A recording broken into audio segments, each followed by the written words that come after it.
A Ele seja dado toda honra, toda glória, né? Todo poder e toda adoração. Eu estava lá em Cascavel ontem e eu disse, eu vou cantar aqui um hino com vocês, que ele é um hino desconhecido, mas... E a irmã Olga não gosta de jeito nenhum de cantar ele. Aí a irmã Zeneira disse, rapaz, quando eu canto esse hino, é mesmo que eu estou ouvindo a irmã Olga cantando, irmão Zezinho. Eu digo, então eu vou cantar uma hoje que é igual meu irmão Sérgio cantando.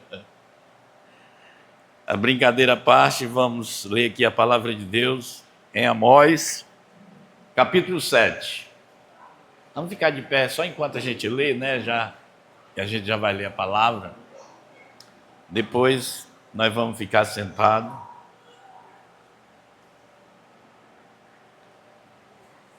Todos encontraram aí? Amós, capítulo 7. Depois de Gênesis, antes de Apocalipse.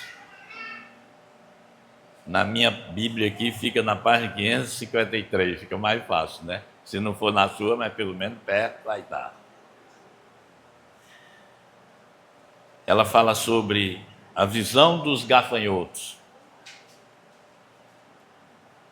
O Senhor Jeová assim me fez ver, e eis que ele formava gafanhotos no princípio da germinação da Eva Serôndia.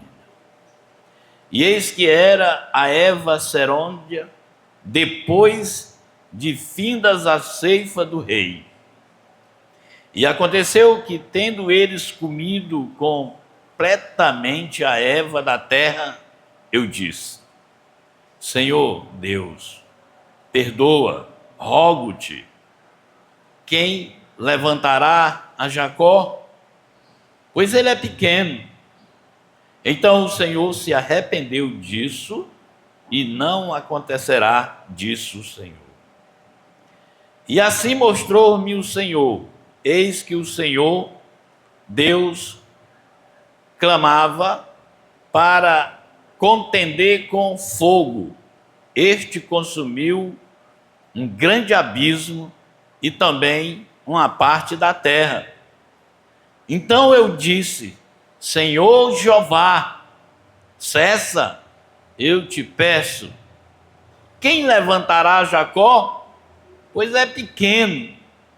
E o Senhor se arrependeu disso, nem isso acontecerá, diz o Senhor, ou diz o Senhor Jeová.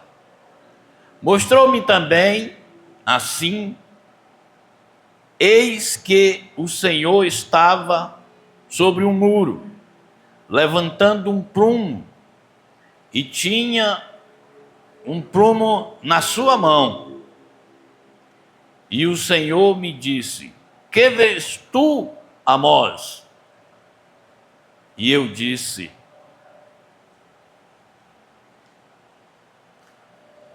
um prumo.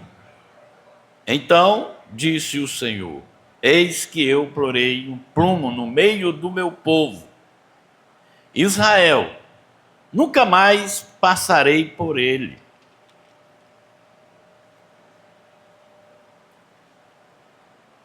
Até aqui.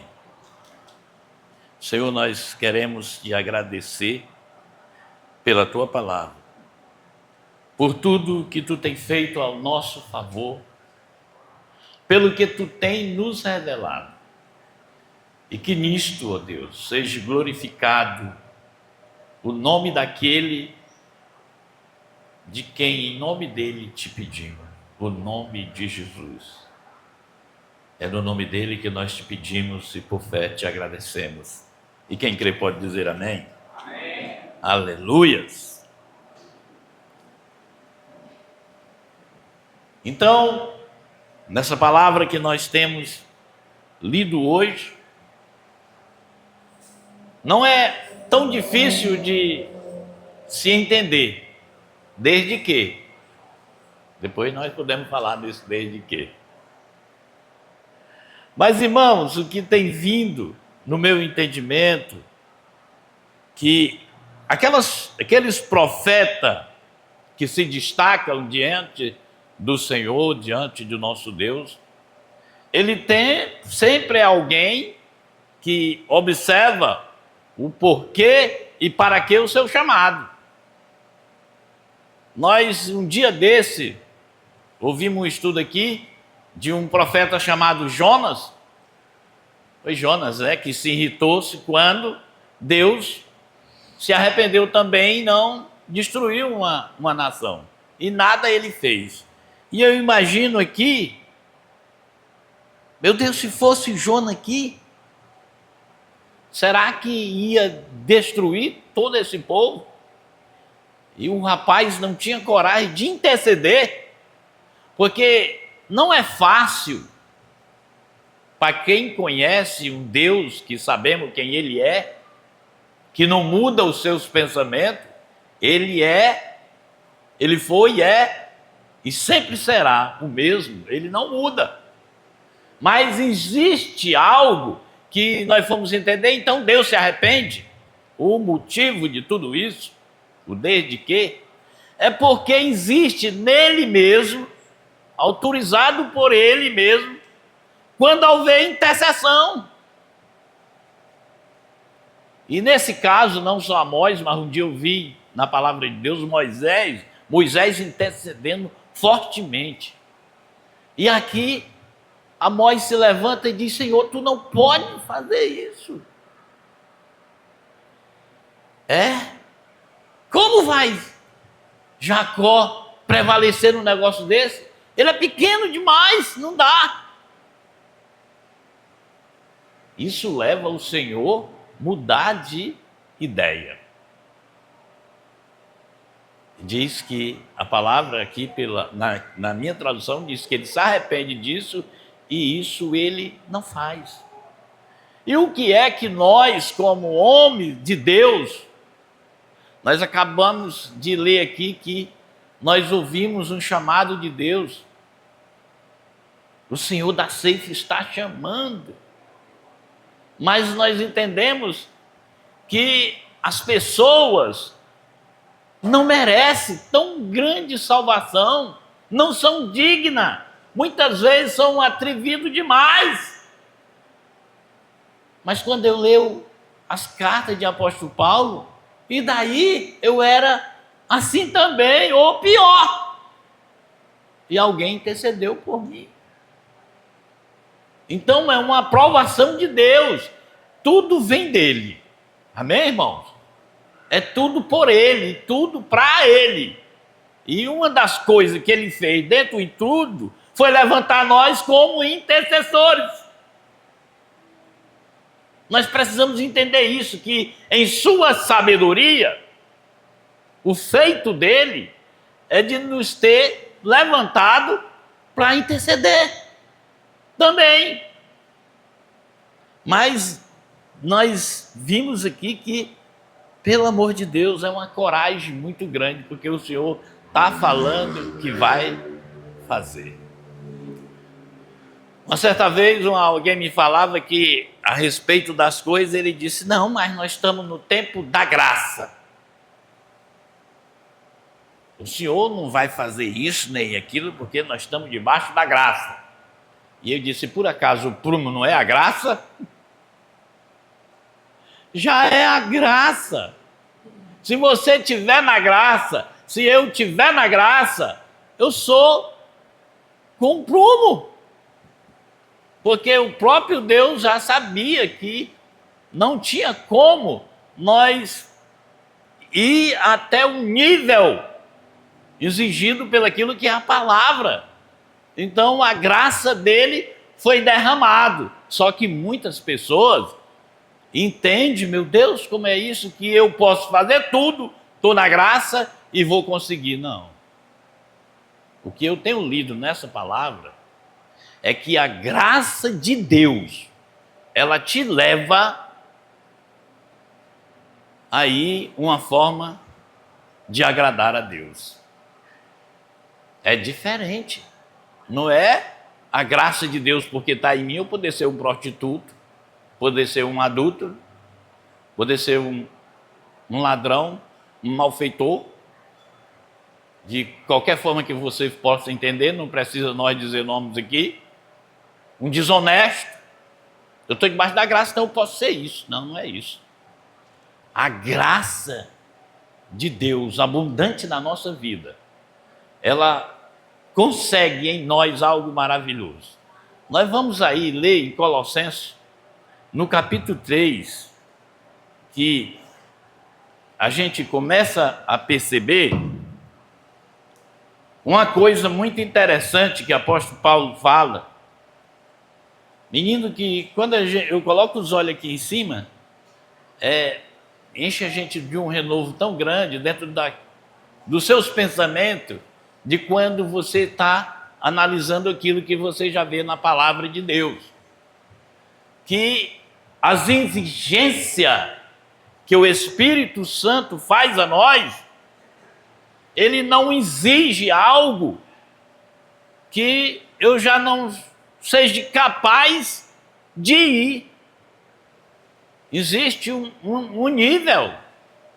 E apóstolo Paulo, quando começa a escrever aqui no capítulo 3, é lógico que ele já vem falando de assunto lá no 2 e no 1, mas quando ele chega aqui, ele diz assim: portanto, as professoras aqui entendem que isso aqui já tem ensinado a nós, que essa palavra portanto é quando ele termina de dizer uma coisa, ele diz portanto. Se, olha aí como é a situação. Ele não vai fazer exigência a todo mundo, não. Se já ressuscitaste com Cristo, olha a mudança. Então, não é algo que você vai fazer sem que a graça de Deus já esteja sobre a sua vida. Aí isso aqui, existe uma exigência para que nós possamos ter um comportamento diferenciado. Se já ressuscitaste com Cristo, buscais as coisas que são de cima, onde Cristo está assentado à destra de Deus. Pensai nas coisas que são de cima e não nas que são da terra. Mas é se você já ressuscitou com Cristo. Se você já ressuscitou com Cristo. Nós temos uma responsabilidade de andar dentro do nível a qual nos já foi revelado. Nós não podemos estar cobrando das pessoas que cometem alguma coisa conosco. Às vezes achamos que eles são injustos e a gente começa a falar de coisas que eles deveriam ser. Mas se nós temos comportamento assim, é porque já houve uma coisa extraordinária na nossa vida. A graça de Deus nos alcançou. Agora, se a graça de Deus lhe alcançou, ele tem um prumo lá que eu não posso. Tá? Ei, tá fora. Passou. Uma vez eu me lembro, eu não ia nem falar sobre isso, mas eu me lembro que eu estava num trabalho lá em Fortaleza, lá perto da Santo Dumont, e tinha um pedreiro lá que estava corrigindo, porque tinha uma terceirizada fazendo, e o rapaz que estava conferindo disse para o mestre que eles não conseguiam colocar os pilares em prumo. Não dá não, mestre, para eles botar não. Tem que concretar assim mesmo. Aí o cara, tu é pedreiro, aí ele disse, show, vem cá. Coloca aqueles pilares lá no prumo para mim. Faz, cara. Aí eu disse, faz aí uma biricica aí desses arame 18, faz aí em 3 ou em 4 pernas, e fizeram e torceram lá, mas não vai dar, show, vamos embora. Aí tinha um pilar concretado, a gente amarrou forçou o laço do bicho lá, amarramos no pilar que estava concretado, em 2 pernas, aí pegamos uma madeira de uns 50 centímetros, abrimos e botamos aqui, aí torcemos. Aí o pilar que não vinha estava lá. Eu disse, que negócio de esse? Era o pilar que estava vindo. Porque o cara era carpinteiro que estava lá.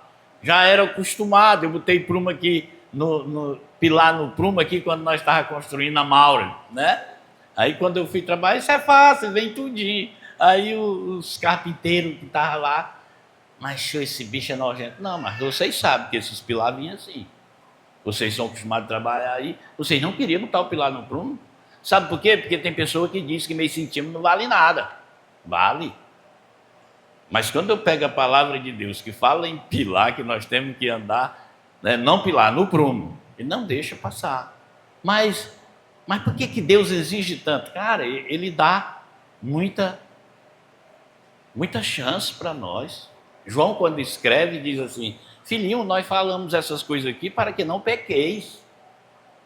Mas se vocês pegar, vocês têm um advogado. Aí, se você tem um advogado, coloca lá que ele perdoa os pecados, e você vem para o prumo. Não é assim que bota no prumo? Se não vir para o prumo, Deus não pode deixar aprovar, não. Está lá, ninguém passa daquele prumo.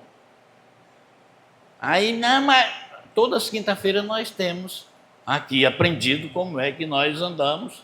Se o irmão Sérgio souber que eu tenho um intrigado aqui, ele vai chegar para mim: ei, irmão Zé, como é que é isso? Tu está intrigado com o irmão? Mas rapaz, mas como que tu ainda não conseguiu ir lá falar com ele? Tu não tem o visto aqui, que é que a gente tem falado? Tu chora e fala para os outros como é que se deve fazer e tu ainda não fez? Se o cara não falar comigo, pode ser por outro motivo, menos que eu não vá atrás de falar com ele. Agora, obrigar, eu não vou. Mas vamos continuar em Colossenses aqui, que ele tem muitas coisas que não diz. No versículo 3 ele diz assim: porque já estáis mortos e a vossa vida está escondida com Cristo em Deus. Quando Cristo, que é a nossa vida, se manifestar, então também vos manifestarei com ele em glória. Quando ele se manifestar, então nós se manifestaremos também com ele e em glória. Sabe o que é glória? É sobre todas as coisas. Eu sei que um dia o Senhor vem na glória, mas às vezes ele se manifesta antes da vinda dele. Quantos triunfos nós não já temos tido em nossa vida? Quantos planejamentos a gente não pensa que tiveram? Quantas pessoas dessa igreja morreram na pandemia? Conhece algum? Quantos já pegaram a Covid-19 dos que estão aqui? Tiveram doente, passaram por aquilo. O que é isso? É que o Senhor se manifestou a nosso favor e nós estamos aqui em glória, cantando e louvando o nome dele. Então nós não temos de que se maldizer. Nosso Deus, ele tem sido fiel em tudo, amém, irmãos? Só que mesmo ele tendo assim, ele não permite. Por que é que muitas vezes nós somos exortados? Nós sabemos por que é que nós somos exortados? Eu não vou buscar não, vou só dizer porque os irmãos lá leram na instrução da ceia. Por que é que ele nos exorta? É para que nós não sejamos condenados com os incrédulos. Existem razões. Então, a gente tem que ter uma consciência, um entendimento daquilo que o que é que o Senhor quer fazer em nossa vida quando somos exortados. Mas eu sei que muitos de nós entendemos isso, e pode ter alguém que não entende, porque é um entendimento que é mais elevado. Mas deve dar uma sede para aqueles que não entendem. Eu quero esse negócio também na minha vida. Já imaginou? Eu viver um tipo de vida que os meus vizinhos olham assim e dizem assim: rapaz, vem cá, o que é que acontece contigo que tu vive desse jeito? Eu quero isso, como é? Aí a gente fala. Se isso não estiver atingindo a nós, Existe algum motivo. Não, mas é porque os irmãos têm lido mais a Bíblia do que eu. Eu te convido a você ler mais do que eu, porque ela é reveladora mesmo. É daqui que vem o poder, é da palavra, amém, irmão? O que se diz dessa palavra, toda vida eu falo isso. Eu não vou buscar porque eu sei que não é necessário que quem quiser saber, quinta-feira esteja aqui, que o irmão Sérgio está passando.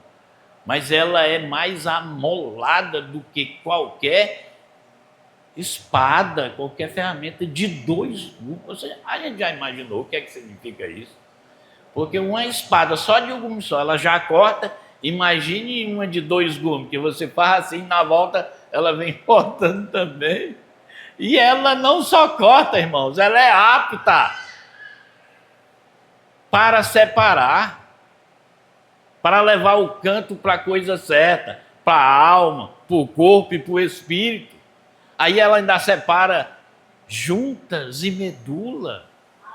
Meu Deus, tem um discernimento profundo, né? Ela discerne as coisas bem direitinho. Pensamento.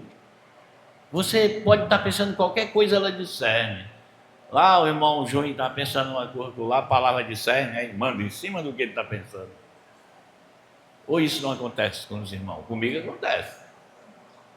Quando eu estou pensando aqui, se eu não ouvir alguém falar, vem um entendimento na minha lembrança.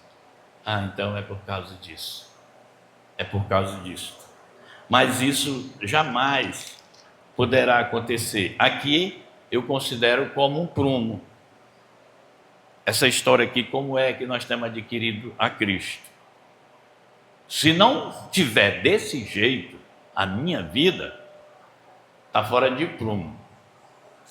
Ou então eu ainda não fiz a aliança, porque o que é que ele diz aqui? Eu vou ler de novo o primeiro versículo. Portanto, se já ressuscitaste com Cristo, se tiver acontecido isso aqui. Se não tiver acontecido, menino, está bem próximo a acontecer. Sabe por quê? Porque quando a gente descobre que não aconteceu, eu duvido. O nego corre logo atrás. Perigoso, sabe para quem é? É para quem não tem o discernimento se está acontecendo ou não. Isso é um risco muito grande. E o que nós podemos clamar diante de Deus é pedindo socorro, assim que nem Amós pediu: Senhor, ajuda, faz entender, Senhor. Se há aí uma dificuldade de se entender, abre o entendimento, porque Ele faz isso. Eu estava lendo a palavra ontem, eu me lembrei de um texto que diz assim: e o Senhor, Ele sendo luz, iluminou a todo homem. Está no Evangelho de João, nos primeiros versículos do primeiro capítulo. E o Senhor iluminou a todo homem. Pode até ser que eu não tenha o conhecimento que o irmão Sérgio tem, mas eu já tenho o suficiente para mim me inteirar de alguma coisa. Mas existe uma coisa também que é o seguinte: ele te coloca, é um prumo isso aqui, viu, irmão? É por isso que Deus não deixa passar, porque é fatal isso. Ele diz assim: ele não te coloca primeiro no muito antes que a gente for fiel no pouco.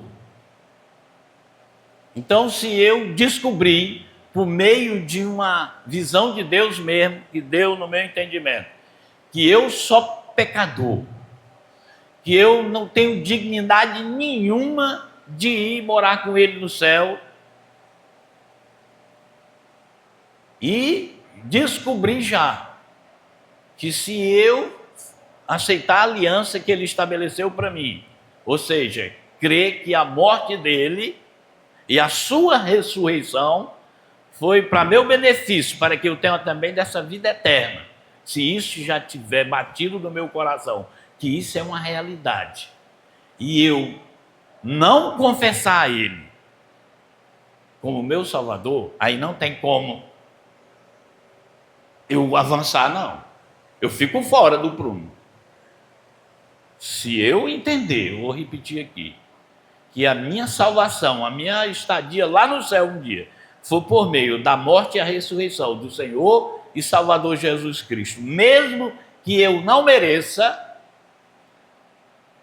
foi revelado a mim. Agora, o que é que eu tenho que fazer? É confessar, que nem ele diz lá no versículo 12 do primeiro capítulo de João: e todos os que me receberem, receberão o poder de se tornarem filhos de Deus. Se eu não tomar essa decisão que é minha, vai ficar só naquele pouco ali mesmo. Não vai, não coloca sobre o muito, se eu não for fiel no pouco, porque esse entendimento quem dá é Deus. Então, quando o apóstolo Paulo chega aqui escrevendo, por isso que ele usa essa frasezinha aqui: já foste ressuscitado com Cristo. Mas de repente, se você, eu não fui não, vê por que não foi. Você crê nessas promessas? Ah, porque você sabe, eu acho tão bonito. Eu fui na igreja, irmão, um irmão cantou um hino, mas ele, quando ele terminou de cantar o hino, ele falou lá uma mensagem que falou tudo o que acontece na minha vida, o que Deus fez por mim. Eu disse: tu confessou a Jesus? Não. Então não valeu de nada,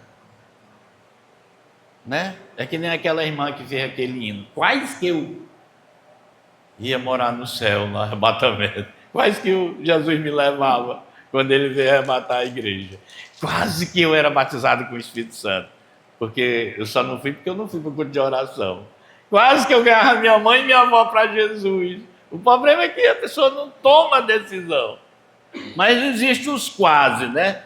E aqui ele diz uma coisa assim, ó: mortificais, pois, os vossos membros que estão sobre a terra, a fornicação, a impureza, a afeição desordenada, a vil concupiscência e avareza, e a que é a idolatria. Mortificai, pois. Eu conheço um cara lá que o bicho é um nó cego, que é nem acordo me ouvir. Tu acha que eu vou mandar ele mortificar a natureza dele? Isso aqui, o apóstolo Paulo está escrevendo, é para nós, para os crentes que creem em Jesus. Mortificai esse negócio aí. Mas o que é? Ele está dizendo aqui, nós lemos juntos. Se alguma coisa, ô mulher bonita, se não fosse casado, mortifica essa onça aí, cara. Não, mas eu não posso, saiu do controle. Ah, tá, quer dizer que o Espírito Santo usou o apóstolo Paulo para ele falar uma coisa que tu não consegue. Não existe isso. Se está escrito aqui ao nosso respeito, é porque em nós já há possibilidade. E como é que eu vou discernir, irmão, se você estiver entendendo? Se você estiver entendendo, é porque Deus está revelando para você. Revela para mim. Né? Então precisamos dar um freio nessas coisas. Fazer tudo isso. No versículo 3 diz assim: pelas quais coisa vem a ira de Deus sobre os filhos da desobediência. Aquele que desobedece a Deus. Essas coisas vêm. Como? Os filhos da desobediência. Enquanto ele não tomar uma decisão ao lado de Jesus. Olha, foi revelado para ele. E o cara tem certeza, eu tenho que entregar minha vida para Jesus. Mas sabe, eu não posso. Aí essas coisas vêm sobre ele. O cara não encontra libertação. Como? Ele não vai encontrar força. Ele não vai ter força para fazer isso. Eu tenho um colega que ele parou de fumar. Mas porque se ele fumar no outro dia, ele morre. O negócio está tão avançado. Ele já não fuma por causa que ele tem medo de morrer, mas a desejo ele tem demais. Aí acaba se acostumando, né? Mas já tem outro que ainda está na expectativa, lá no interior, e é fumando todo tempo, fumando todo tempo. Eu digo que tu ainda não está sentindo sintoma de morte, não. Porque eu nunca vi. Os caras sempre tiveram medo de morrer. Tem cara que tem medo de morrer que não sai nem dentro de casa. Né? E é incrível isso. Agora tu imagine nós que quando o conhecimento da palavra de Deus bate em nossa vida, não é para ter essa não, o apóstolo Paulo quando diz assim: mortificai, pois, os vossos membros. Eita, Senhor, tem que fazer isso mesmo, está na tua palavra. Ei, cara, tu não posso fazer isso aí não. Como é que tu fazia? Eu não sabia ainda. Mas é porque há um poder tão grande na palavra de Deus que essas coisas eu já pedi para Deus tirar da minha vida, Ele tirou. Porque Deus já estava lá. Não é verdade? Por que uns encontram mais facilidade do que outros? Não, é porque a gente tem que ser fiel no pouco. E Ele colocará você sobre muito. Aí quando ele fala aqui, que vem sobre o filho da desobediência, ele diz assim: nas quais também em outro tempo andaste, quando vivias nelas. Por isso que eu não posso ignorar. Eu não disse no começo aqui que eu no caso, às vezes era pior do que alguns que eu conheço. Então nós não podemos ignorar, irmãos. Quando vê alguém que se levanta, debocha de você, pode jogar água na tua cara ou lama, pode fazer o que quiser. Aí que você joga, puxa, eu era desse jeito. Eu fiz com fulano essas coisas, mas o que foi que aconteceu comigo que não sou apto mais em realizar essas coisas? O que foi que aconteceu? Foi da noite para o dia? Ou eu ouvi muito alguém me evangelizando, até que um dia rapaz, é verdade, entreguei minha vida para Jesus. E agora eu não faço mais isso. Então o que é que eu tenho que fazer agora, quando eu ver o meu vizinho, ou o meu colega, ou que trabalha lá comigo? É falar para ele também: ei, cara, tem uma forma de mudar esse teu tipo de comportamento aí. Que lá nada, rapaz, tal, tem. Aí você, lá, sem ele ouvir, você já está dizendo: Senhor, fala para ele, perdoa ele, fala para ele aí. Esse negócio de dizer que eu não quero nem ver a cara dele, não é para nós. Não é para nós. Porque, afinal de contas, nós somos um repasso, amém? É transferível. Uma vez o irmão Sérgio pregou para nós lá numa área lá, ele tinha uma casa ali no Parque Santa Fé, e ele dizia assim: nós não podemos ser água estagnada. Não sei se ele se lembra disso. O que é água estagnada? O Pentecoste, irmão João, lá, parece que está com 10 anos que a água daquele açude está estagnada. Só não está totalmente porque tem aqueles coisas agora de aguar, né, os prantinhos, que faz irrigação, os canos de bombeamento que faz. Mas dentro da natureza está estagnada, não sangrou ainda. Mas a promessa para nós é diferente. A promessa para nós é assim: quem crê em mim, como diz as Escrituras, do seu interior, o que é que acontece? Vai ficar estagnado lá, só para você. Ou fluirá rios de águas vivas. Fluirá rios de águas vivas. E eu creio nessas promessas, né? Que alguma coisa há de acontecer. Então nós vivíamos nela, mas agora despojai-vos também de tudo, da ira, da cólera. Irmão, despojar é porque às vezes ela está querendo lá se manifestar, né? Ou nós não aprendemos aqui que a gente ainda está nesse corpo. De vez em quando ela quer. O irmão Sérgio também dizia isso. Irmão, tem vez e eu pego uma corda assim na imaginação espiritual, aí eu marro assim na cruz. Aí quando ela quer soltar, que eu quero puxar aqui, ó, aí eu vou amarrar isso aqui também, para não ressuscitar essas coisas. A gente tem que despojar. Aí é lógico, quando você amarra lá na cruz, simbolicamente falando, né? Quando você se deixa lá, aí vem você fazendo o quê? Despojando, ela vai saindo. O quê? Ela quem? A ira, a cólera, a malícia, a maledicência, as palavras torpes da vossa boca. Não, aí ele vem dizendo aqui, quando trata de falar todo, ele vai dizer, ó, não mintais uns aos outros, pois que já vos despiste do velho homem com os seus feitos, e vos revestiste do novo, que se renova para o conhecimento segundo a imagem daquele que o criou. Para a gente ir numa transformação dessa, você não pode perder a oportunidade.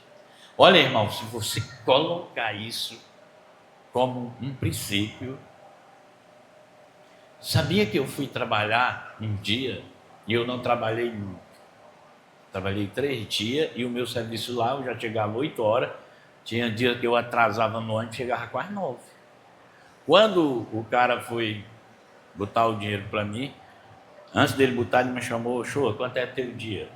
Ele disse, tu que sabe aí. Não, porque tu é mestre, né? Eu digo, não senhor, eu estou aqui trabalhando profissional.